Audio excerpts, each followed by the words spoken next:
Edu ei tähenda ainult eesmärkide saavutamist, vaid ka võimet püsida liikvel, isegi kui tee ei ole sirge. Me kõik seisame varem või hiljem silmitsi takistustega ja väljakutsetega.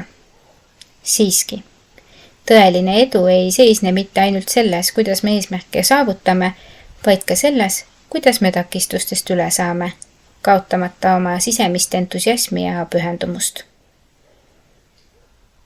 Elus on palju hetki, mil me langeme või teeme vigu. Need hetked võivad tunduda kui lõpp, kuid need on sageli vaid sammud suuremasse õppetundi. Edu ei tähenda ideaalses olukorras püsimist, vaid oskus jätkata liikumist isegi, kui teed katab jää või kõnniteel on suured kivid takistuseks. Meie maailmas on liiga sageli ekslik arusaam, et edu on lihtne ja sirge tee. Me näeme kõiki neid inimesi, kes tippu jõuavad ja arvame, et see on lõplik punkt, mis saabub ilma igasuguste takistusteta. Tegelikult on edu sageli just see pidev liikumine takistuste ja ebaõnne kaudu.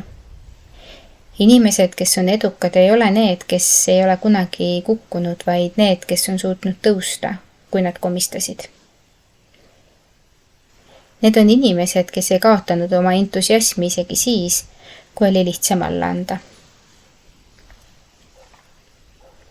Entusiasm, mis meid edasi viib, ei tule väljast poolt. See on sisemine jõud, mis tuleb meilt endilt. Kui me jääme kindlaks oma eesmärkidele ja usume, et need on väärt kõiki takistusi, siis on meil võime muuta iga ebaõnn õppetunniks. Oluline on õppida, kuidas oma vigu ja kaotusi kasutada, kui sammud meid edasi viivale teele viivad. Me ei tohi lasta ebaõnnel ja ebaõnnestumistel meid määratleda, vaid me peame laskma neil meid tugevamaks teha. Üks tähtsamaid aspekte edu määratlemisel on oskus jääda positiivseks ja hoida oma motivatsiooni üleval. Kui me anname endale loa tunda pettumust, aga samal ajal suudame leida jõudu edasiliikumiseks, siis oleme teel tõelise eduni. Iga uus päev toob uusi väljakutseid, kuid ka uusi võimalusi. Entusiasm on nagu leek, mis peab olema pidevalt hoitud, et see ei kustuks.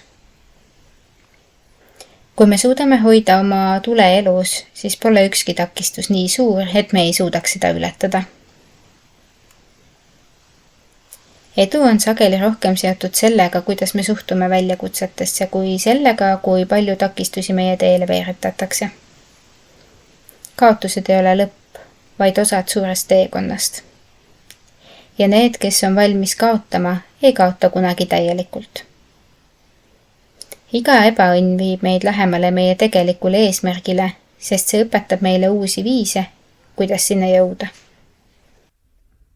Selle tõttu ei tohiks me kunagi kaotada entusiasmi, isegi kui teed on kivised ja täis takistusi. Edu on liikumine. See on pidev liikumine ühe ebaõnne juures teiseni, kuid iga samm, iga tagasilöök on uus võimalus kasvada ja edasi liikuda. Lõppkokkuvõttes on edu midagi enamat kui sihtpunkt. See on tee, mida me käime ja meie valmisolek võtta vastu kõik, mis sellel teel ette tuleb. Aitäh ja peatse kuulmiseni!